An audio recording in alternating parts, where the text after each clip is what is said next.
Next up, and it's a really good segue about taking data and these things we do and doing something good. Because next up we have Nadine Alamay and Josh Lieberman from OGC to just discuss with us, the innovative ways that they're approaching collaboration to address disasters and taking all this data we have and then doing something with it in a very collaborative and deliberate way. So take it away. Yes, can you hear me? Yes, we can, Nadine. Yes. Perfect. Oh shoot, let me remove my crutches. I fell down the stairs on Monday, you guys. Happy Valentine's Day. So I'm stuck to my desk now for real. So I'm very happy to be here. I have my colleague Josh Lieberman with me here. He's the expert on this. And thank you, NSGIC team, for the invite to this event. You can see my slides, or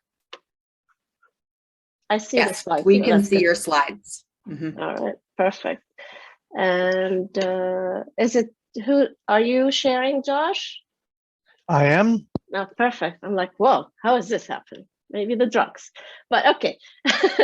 So this is the third time presenting at NSGIC, and honestly, one of the best partnerships that we've had to date for the last couple of years. So big shout out to Frank, to Jenna, to Molly, to to the whole team. And this talk is about innovation by collaboration. And at some level, I think there's a little bit of analogy here, even though the context is very different. When, when we go back to the iPhone and the little pieces in the iPhone, the camera, the processing power, the mic, the music were not new technologies, but putting the pieces together and making them work at scale was actually the innovation. So this is sort of what we're getting at here. The pieces are there, you put them together and you get something that's truly innovative. Now, what does this have to do with OGC? Isn't OGC a standards development organization? So after 3 years, I think officially, like I'm now at OGC for 3 years, my answer is no. Standards are great, and it's what we are known for, but that's not, think about it, that's not what really drives us. And by us, I mean you and me. I mean, this OGC is a community, yes? So what drives us and what excites us, what really motivates us is really problem solving, right? It's solving problems with our geospatial expertise, the power, yes? And what motivates the OGC community, and Josh, you can move to the next slide if it's easier. So what motivates the OGC community is their ability of collective problem solving and our focus of making geospatial information or creating value from geospatial information and making it more fair. We've been saying findable, accessible, interoperable, reusable. This is perfect, Josh. So fair, you'll hear more about this. So again, this is my sort of, biggest conclusion after 3 years at OGC. It's really when experts, right, sit together with the users to solve problems that cross boundaries, that cross disciplines, areas of expertise, many amazing things happen. Standards capture the pieces and how they connect. Best practices capture the knowledge sharing and the innovative approaches. Partnerships build growth for everybody and accelerated impact. And I think my aha moment, sharing it with our partners at NSGIC, that's what makes OGC OGC. That's what makes geospatial, I think, so so unique. And that's why we've all you know, we all connect so easily, and we've been around for so many years, you know, holding that flag of, you know, geospatial power. So, and it's also because the problems that we're trying to solve, right, are impact all of us, right? And the case in point is this disaster. So I think we can go to the next slide. I don't need to tell this audience at all that natural disasters are increasing in frequency and magnitude. I think that's, you know, you're getting that information everywhere. But what I think we know, and that's why we're here, you know, together today, is that the disasters are definitely an area where the geospatial community can apply this collective problem-solving power that we have and this geospatial expertise to accelerate recovery, to predict, to help mitigate, and I can go on and on. So the next slide is, that's exactly why we had an amazing group of OGC strategic and principal members put their money where the pain is. And yes, I did say money, because sometimes I do feel that part of our issue in geospatial, this is now becoming a therapy session, but part of the issue in geospatial is that we've gone mainstream over the last few years, and everybody knows what it is, and everyone expects the world from us. But then when I look at the level of investment that's being made, especially at the government level, it's really not proportional to what, you know, the growth and the impact that they're expecting us to have. And we can talk about that later, or you can forget about it. So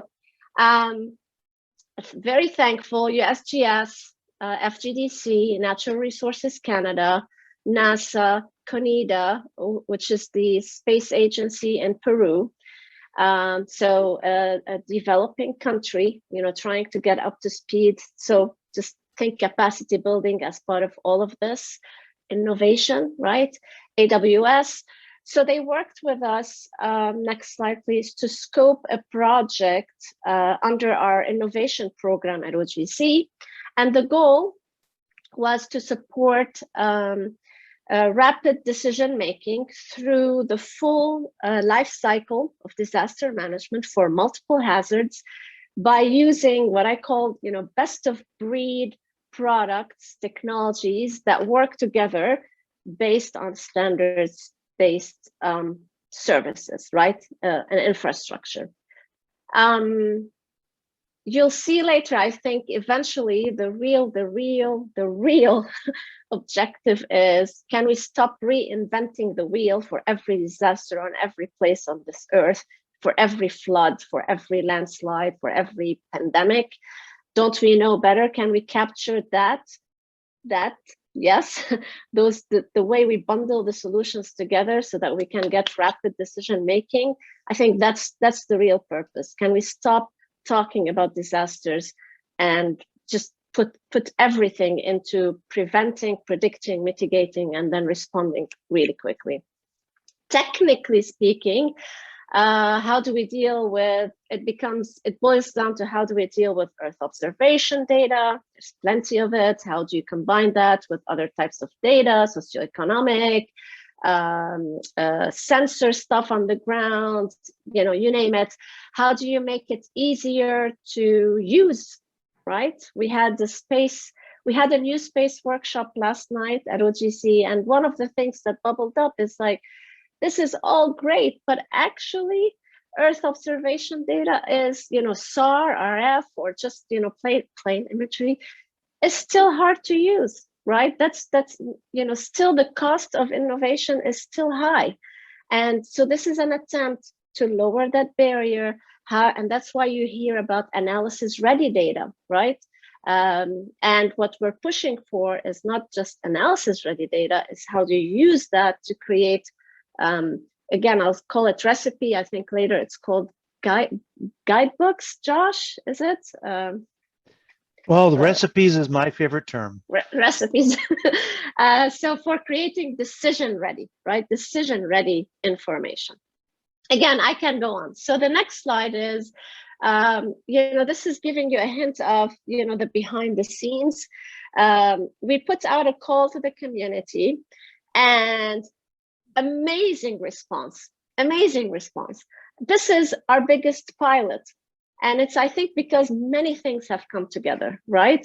The timing is right, the pandemic, the disasters, the climate change, but also the geospatial is everywhere. So this is a list.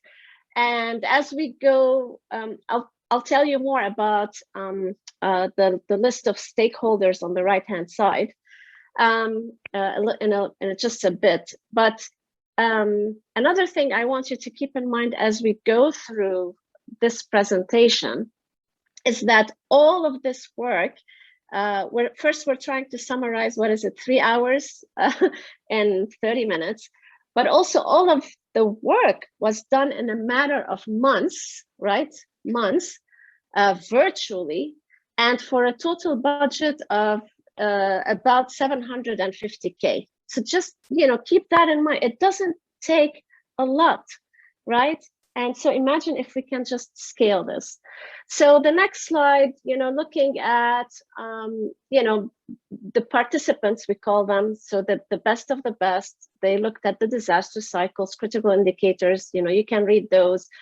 And then we zoomed in, or at least the group zoomed in on 3 scenarios. Next slide, please. So they looked at, landslide, flooding in Peru. So that's why, Peru was heavily engaged. Flooding, pandemic impacts, and more pandemic in Louisiana, United States, which essentially, looking at developing. The experience with Peru was eye-opening, and Josh can tell you so much more about it, because sometimes we go in with the best intentions and it's like, yes, let's do it. Let's take this imagery and let's put it on the cloud. And it's like, how do I put it on the cloud? How do you make it accessible on the cloud? How do you retrieve stuff from the cloud? How do you extract what you need? How do you process on the cloud? So you see some of the terminology that I'm going to say it, we throw away all the time. I mean, it's making things accessible, but it's not easy, right? We still need to educate people at scale, right, on how to use even, we call it the basics, right? You got to put the data somewhere and describe it somehow so that you're able to access it and process it. So next slide, because I really want to leave time for Josh. The other thing that bubbled up, I think this is no surprise because, hey, it's 2022 and things don't come in once, right? Disasters cascade. The pandemic was a great example, right? So you got the pandemic, but then there are floods happening, or there are supply chain issues, which is not even a disaster, but things start to cascade, and they make the whole problem a little bit more complex. But you need to then keep track of everything here, like linear, nonlinear dependencies, and so on. So we'll be sharing this presentation. So next slide, please. Eventually, we're trying, as I said earlier, you'll hear this again, we're trying to get to FAIR, findable, accessible, interoperable, reusable on so many scales. We can skip to the next slide. Also to give a hint of how do we get to collective problem solving. It's not just, it's not like rolling your sleeves and let's go. You got to stop and think.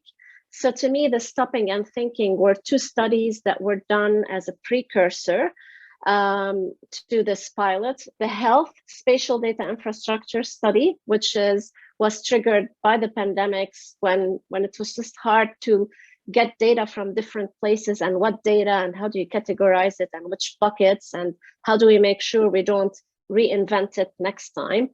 And then a cloud platform study, right? Because I mentioned Earth observation and how do I put stuff on the cloud and what does it mean? So the next two slides, Josh, they give some just key recommendations. So the study enables us to bubble up some key themes. We addressed a tiny bit of them in the pilot. This is what I have to go back to resources. We can build, and by we, I don't mean OGC, we as a community of experts, right?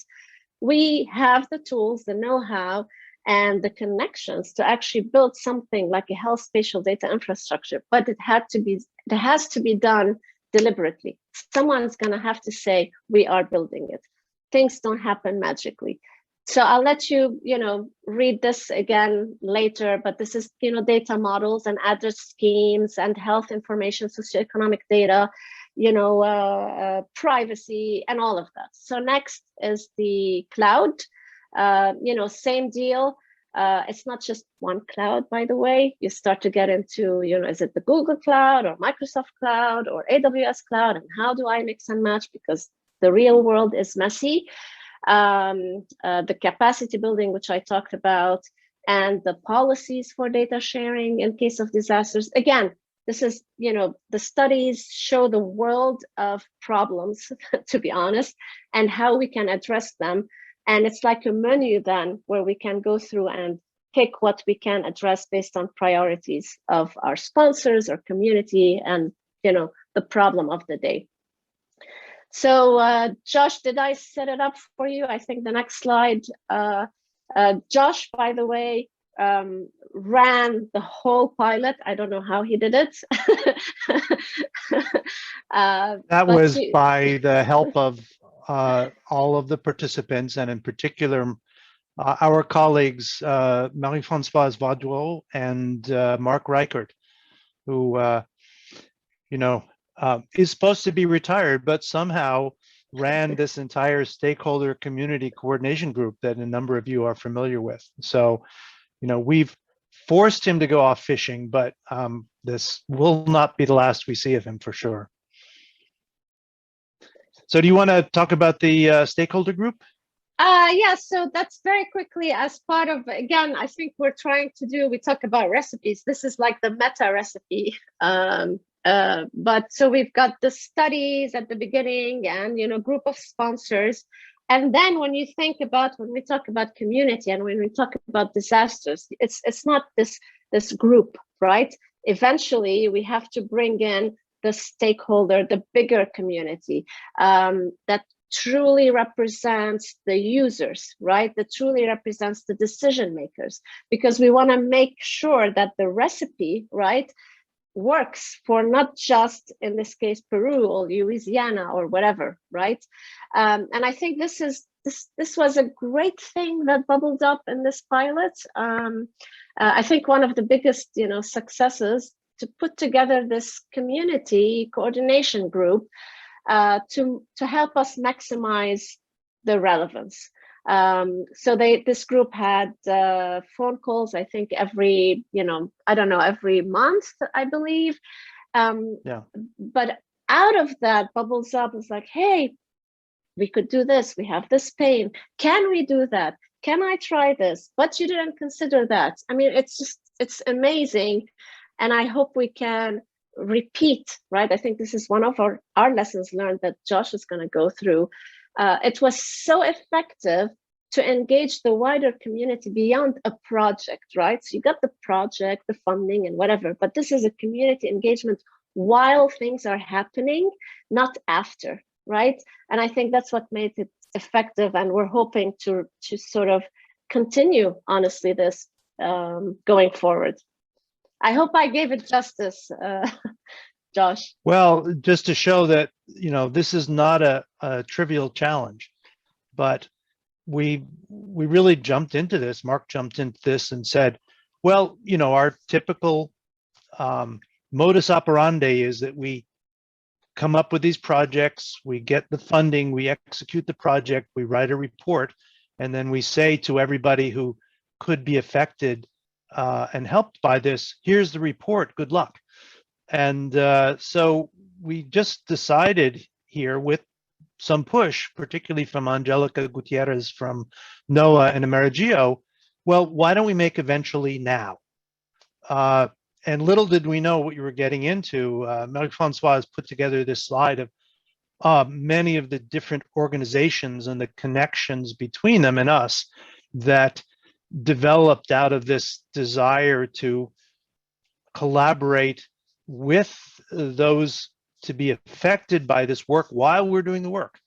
And in particular, over the course of the project, we had two areas of collaboration. One was to work on this idea of recipes for decision-ready indicators. So, and as I'll just touch on briefly, a major theme of this work was not to say, here's your Earth observation information, here's your, collected reporting information, which are, characteristics of the natural and the man-made environment, or the social environment, but how to convert those, how to transform them into guides to action.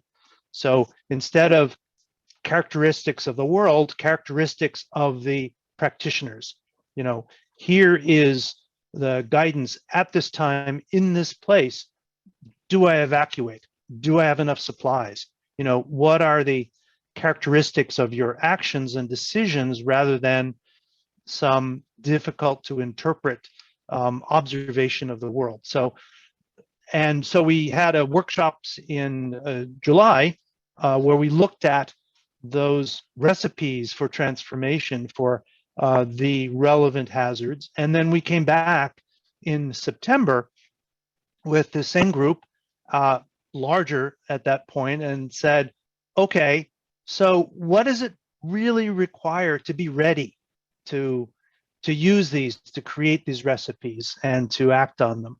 So we had not only this ongoing consultation, but these specific roles for these, the stakeholder community in really adding value to the action.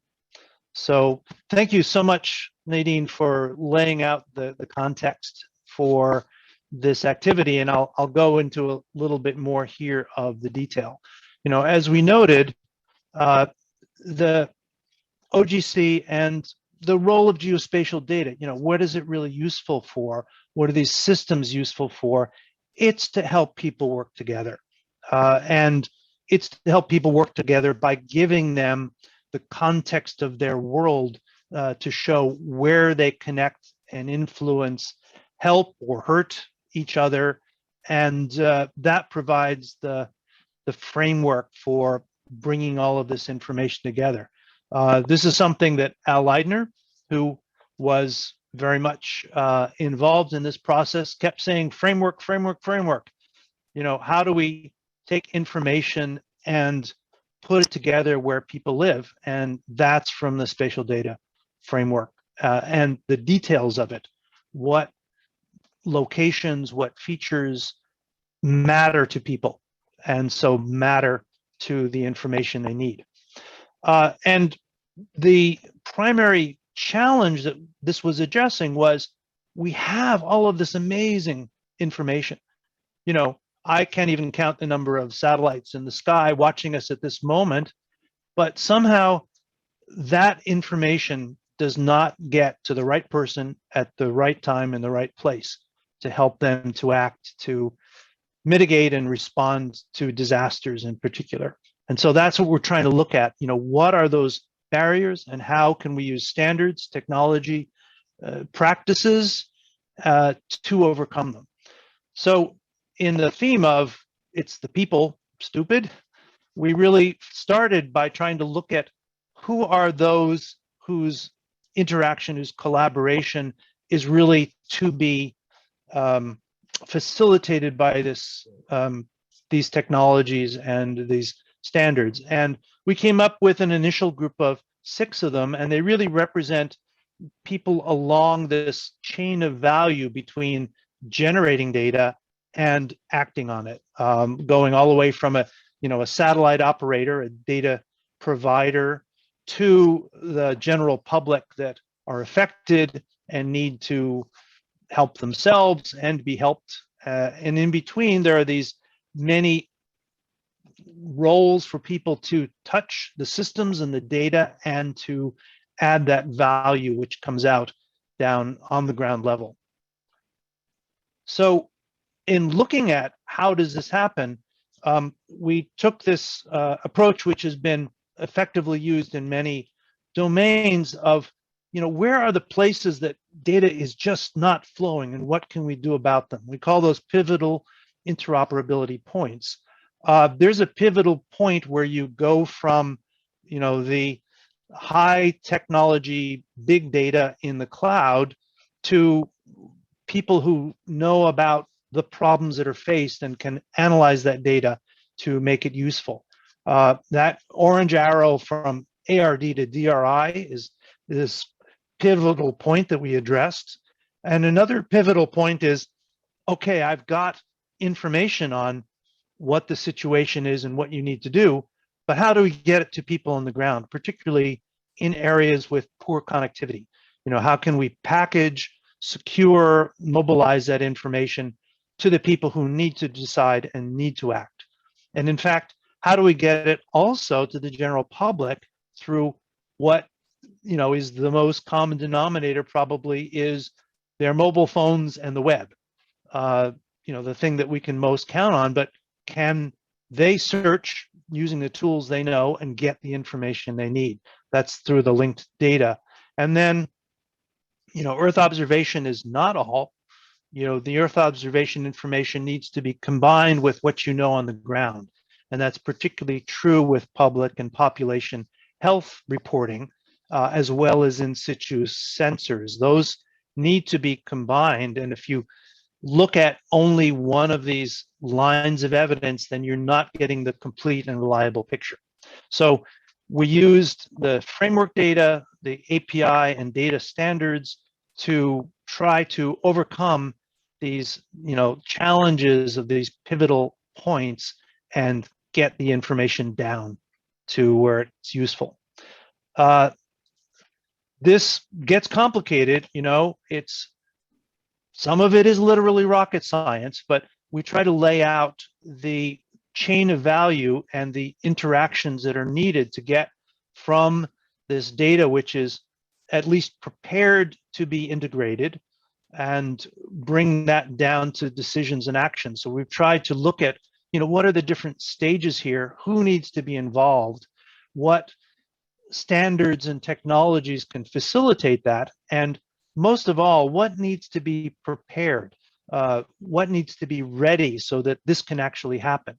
There are many circumstances where, people said, oh, this is great. We have radar data that can tell us about landslide vulnerability. So a landslide happens and the information on where is the next one or what's the extent of the impact just doesn't get here, doesn't get to this lower right-hand corner in a form that is actionable. Do you need to be aware? Do you need to prepare? Do you need to act now? The interferometric SAR values are not going to help with that. What's going to help is everyone pitching in along this chain. So here's an example of these recipes that we developed. This is particularly for the decisions to make about transportation based on flooding. How deep is the water? What are the routes that are affected? What alternate routes are there? Are they good for the public? Are they good for logistics? So there are many, many possible recipes, but having this ability to devise, to collaborate on those recipes and then instantiate them is really what makes this useful. I can't emphasize enough how important it is that this has actually a collaboration pipeline, not just a value chain pipeline, because all of the technology in the world on the left side here can produce things that just aren't relevant, are not the right information to the right person at the right time. And here are the many considerations that collaboration needs to consider. Principle, we're talking about spatial data, is the scale and resolution, but also the timeliness. We have a means, for example, of using radar to provide leading indicators of landslide risk. But if it's not in the right place and if it's not timely enough to act, then it's useless with all the technology in the world. The phenomenon sensitivity to the impacts, the data quality, privacy that's needed. So get the data that's needed instead of saying, well, I'm concerned about privacy, so I'm just not going to do it. As I think the previous speaker indicated, you still have to do this, even if there are privacy considerations. Address them, but don't hold back from the value and help this can have. And ultimately, this translates into trust between the providers of this information and those that need to act on it. That is what allows the value and the investment to happen on the left side and the impact to happen on the right side. So as Nadine noted, we had over 3 hours sort of finale of the outcomes of this pilot. And we're not going to show you all those, but there will be fairly shortly YouTube channel of some of the videos that the participants put together of their work during the pilot. I'm just going to step really through these quick vignettes of the work that was done.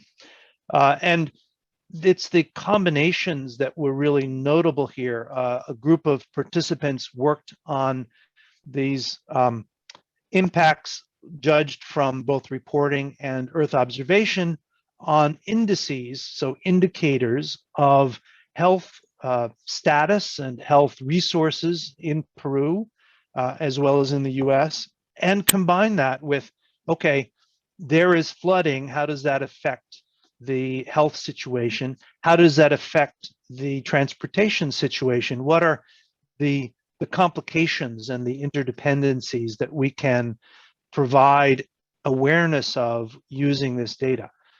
So, here is the values of these indices in one of the areas that we worked on in Peru. And below you can see this platform that was used, GeoNode, to provide information in multiple areas that is discoverable, findable and accessible through these technologies, through standard interfaces, using the cloud technology to essentially bring unlimited capacity to fairly remote areas. There we go. The Satellite Center, European Satellite Center, and Omar Barrilero showed us how both optical and radar imagery can not only define the extent and severity of landslide activity, as well as associated effects. And the upper one here is the damming of rivers and the flooding that's been created by landslides, that complicating effect. But in fact, using radar, you can detect the general loss of coherence of a landscape, which is a leading indicator of landslide activity. Landslides physically are very complicated to model, but getting this information to the right people at the right time, we can provide some help in knowing where and how to act. Dean Hintz from Safe Software worked on these recipes using their FME tool and very quickly devised these workflows to produce flood and landslide indicators. In fact, this work was done in Peru and in the Red River Basin in Manitoba.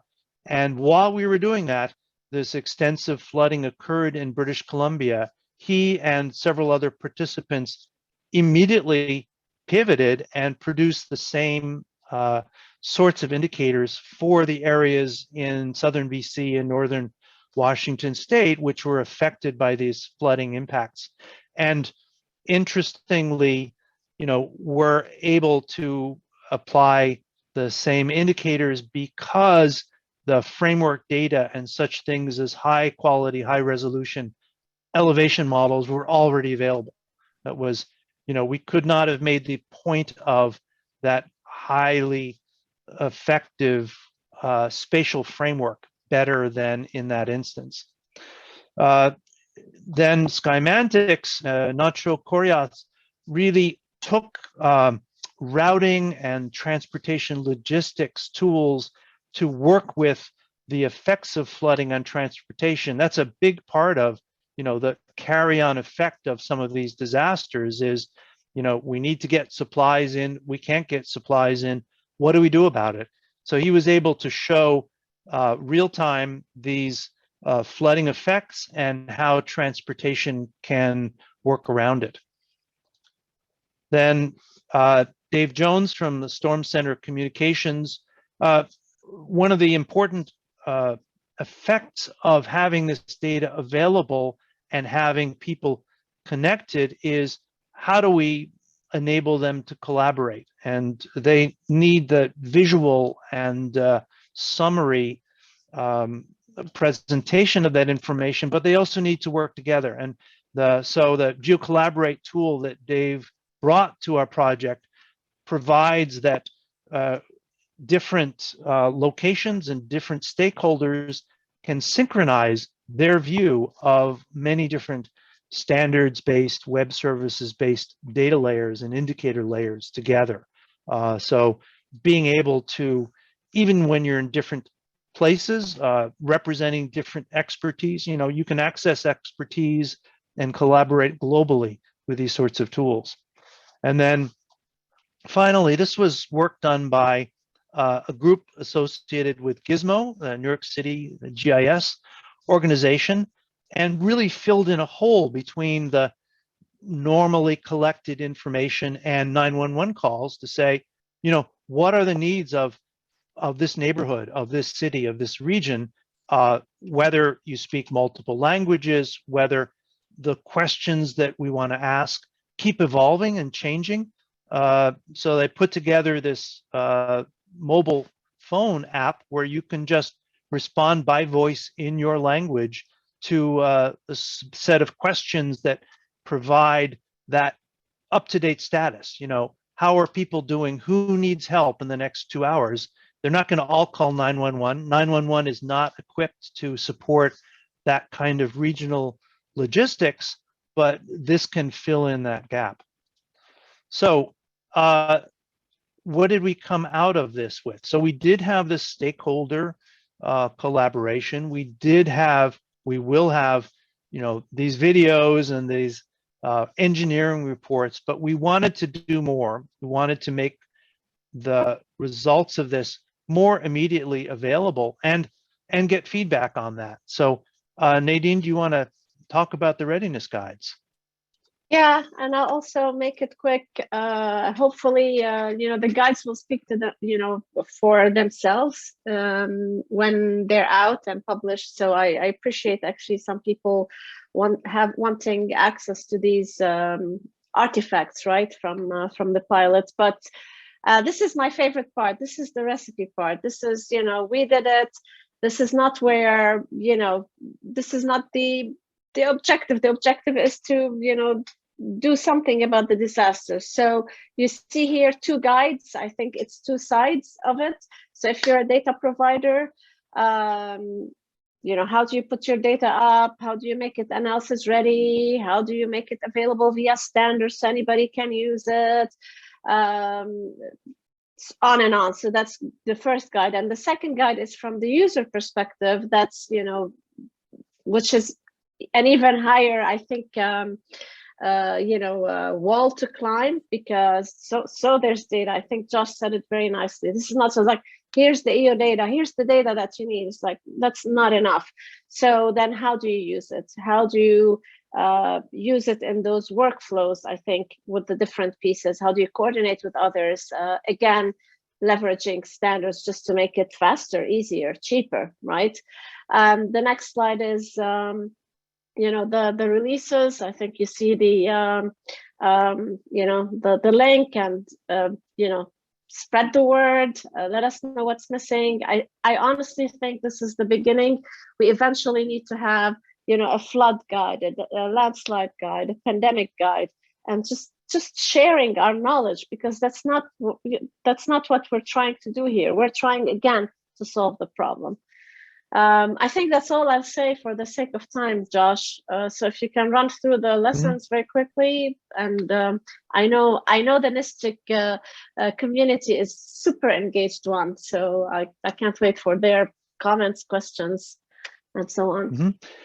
Sure. This is a very brief, sort of bullets and maybe incentive to discussion from the activity that we've spent mostly the last year engaged in. One of the principal lessons is the data sharing in cloud computing is still too difficult. We really need to do something to make these easier for busy people. We had with AWS workshops in how to load data up to S3 object store in Amazon Web Services, but then what next? And how does that information become institutionalized in practices of what are otherwise isolated organizations?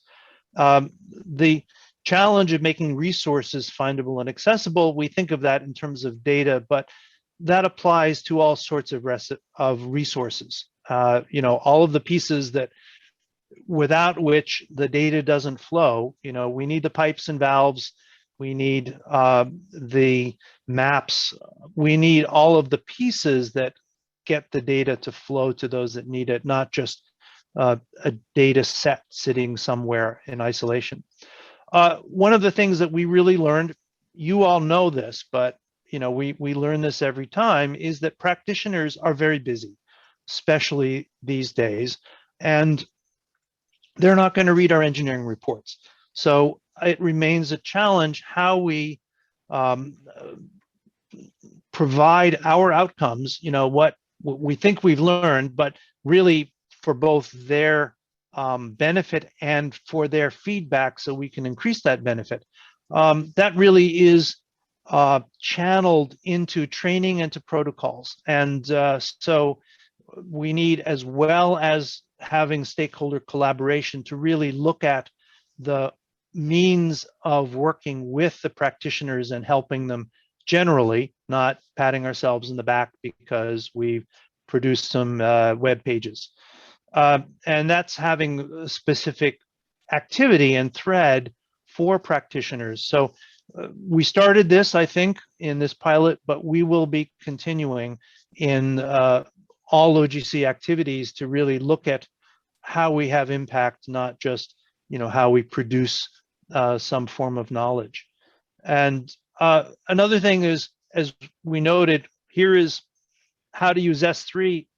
Okay, but that then did not connect to the 5 other Peruvian agencies that need to be involved in disaster management. So practicing these new capabilities is critical. And turning back to what we know, but we have to keep harping on, is that spatial data framework is the key to both availability and integration of information.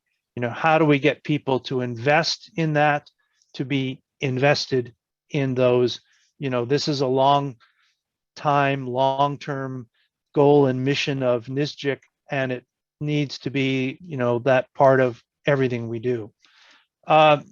Just briefly, some of the other outcomes, the need for that education and capacity building, but also how effective it is and powerful to have this transformation from observation to action that's reflected in this recipe approach. There's a lot to be realized and advanced and matured in this approach, but I think it has a lot of potential to bring together many pieces that we've been working on in terms of impact. And then, all of this, the best we can do is just barely good enough, because we have disasters and impacts that are cascading, that are complicated, that are different from the past, particularly because of climate change. And we bring that in because going forward, we're going to have a strong connection between work on climate awareness and climate change awareness and awareness of how that impacts the other things that we do. You know, we can't just be frequentists anymore. We have to be forwardists. I guess that's a way to put it. And I think that's open for questions now. Shall I go over the sort of future quickly, or let's just have discussion? I think we can, just very quickly, this work is not going to end, right? So there's, that's why I say sometimes it would be great not to have a disaster pilot year after year, because and maybe the success criteria is a year when we don't have a disaster pilot because we did it. So I think that, they can read this, offline. Same thing with the climate. So I appreciate, Josh, you linking, the disasters with the climate. So that's a totally different initiative at a larger scale. There's so much interest in this. There's so much interest globally in this. I would like to see more US interest in this. And I go back to like investment, not just interest. And there's so much that could be done here. We're not going to solve climate change, but we are trying to help make the services and the climate information and our geospatial information and the EU information, findable, accessible, interoperable, reusable, so that the climate people can do their jobs and the decision makers can set the policies. And I think, yes, you have what do you call it, Josh? Many questions, few answers, something like that. Some answers, yes.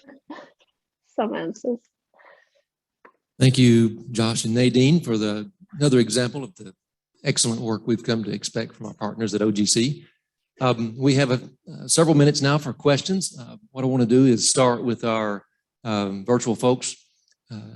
Jamie, I noticed there were a couple of comments away from my screen right now, but I noticed there were a couple of comments along the way there. I know Nadine was monitoring some of those, but let's go first to our virtual folks. Any questions or comments? Jonathan, I don't see any questions. I will just make note that Jim, you had asked if the Earth Observation Development Report was published on the website, and then Nadine did write in there some information about that.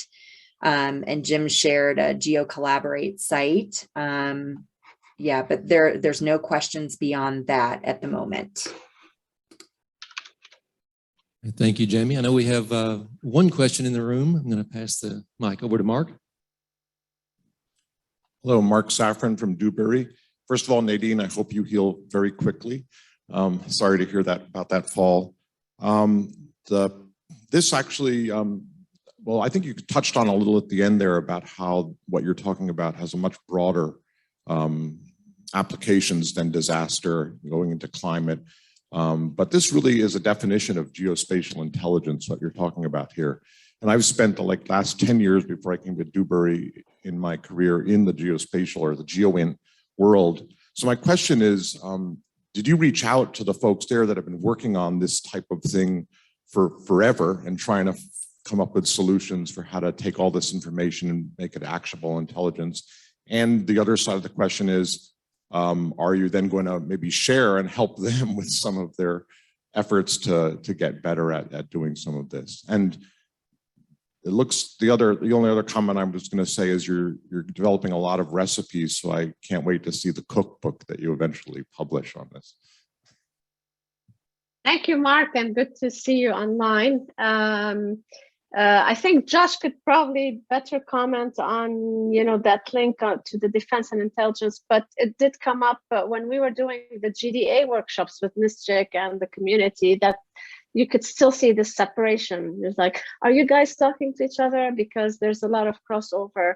The other thing that, as soon as you ask your question, Mark, yesterday in the new space workshop that we had, one of the conclusions was that the biggest investments and the applications are still DNI, are still defense and intelligence for Earth observation. That's what's still carrying the whole market. It was from a market sizing and all of that, and that we need to bridge that gap. So for me personally, I think this is why we have such a strong relationship with USGIF, so another amazing partnership, right? So the US Geospatial Intelligence Foundation, because we do share a lot of the same members, right? Because they are geospatial experts, but they're domain experts.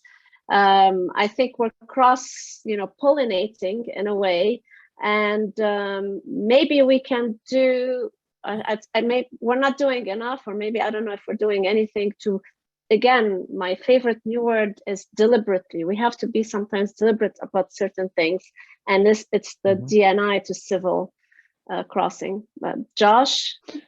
Yeah, that particular crossing was, I think, the motivation for that first pivotal point of interoperability. So, CONITA is a part of the Peruvian military, and they, wanted to know how do we get, the output from this marvelous PeruSat-1 we have, where it can be used. And CENIPRI and the other sort of disaster relief organizations in Peru said, oh, I hear we have a satellite, how do we take advantage of it? And you have organizations on both sides of that divide who know of each other and know that they can benefit each other, and both technically and in other ways are looking to cross that pivotal point of interoperability. So we can provide some assistance with the practices there, and we can do our best to engage with stakeholders on both sides of that. But it's one of those challenges that I think both are aware of and are having some difficulty to overcome.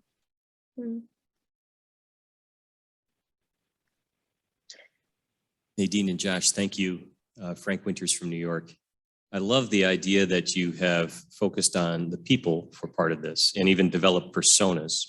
And I may have missed it, but the importance of the persona or the people that are executives or elected officials, your Office of Emergency Management directors, your elected officials, is there an effort to package these findings so they just know who to ask, know what to ask for, know what to expect, and know when to engage? And hopefully that engagement starts during peacetime in between disasters and not 4:30 on a Friday before the Saturday morning press event. So interested in your take on that part of the equation. I think this is totally a Josh question, because I don't know if this has come up in the stakeholder group. So yeah, there are two, three categories, let's say, of personas that we tried to address with the user readiness guide. So that's the general public, that's practitioners, first responders, and so on the ground, but also decision makers. Now, to what extent the decision maker persona covers all of policy development and governance is an excellent question. And I think that means that going forward, we need to look at maybe differentiating that sort of guidance more carefully. And so watch out, we'll be coming to you for help with that. Perfect answer. Thank you, Josh. Any other questions or comments in the room? Frank's got another one. Great. One last thing. You talked about the change that happens from disaster to disaster in the technology. We've also noticed the change in the needs, societal needs. Superstorm Sandy was the first storm where it wasn't food, shelter, water. It was cell phone charging. It was, and when they had their cell phone charged, the public could find what else they needed. And that was a really cool public effect where people that were on the edge of the power outage were running extension cords out their windows and plugging in power strips, and people were just hanging around and plugging their phones in. It was just this great thing that happened. But just an example of our societal needs as our generations move on and the expectations change. So I'm glad you're thinking about those changes.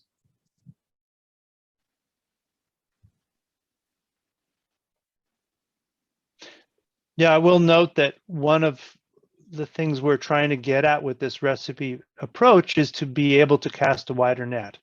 So instead of saying, well, here is the information we traditionally provide, we can say, well, this is the result of a deliberate process, and we can be deliberate about other needs that come up. So this is gonna sound totally geeky right now, but to me, this is also a great link to this whole cloud native geospatial initiative that's bubbling up within OGC. When you talk to the likes of Google, for instance, it's interesting you mentioned cell phone charging, because they're trying to do electric car charging, right? And all of that. And the data is everywhere and there's no standard.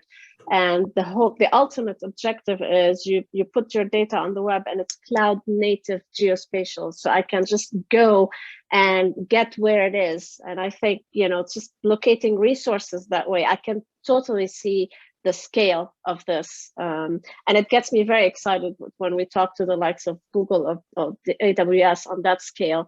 And then it goes back to us that it needs to be standards based. So you're not stuck with any specific provider or a way to do it. But indeed,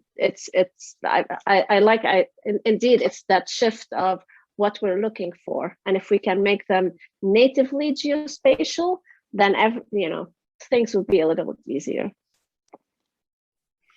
We've had some great conversations with folks particularly at Google, who say, we can do anything except make things simple. How do we make things more simple? So we're looking forward to working with them and the other cloud providers to make it simple enough to be effective. Yep. Thank you, Nadine and Josh. Like I said, we fully expect more great things on the way.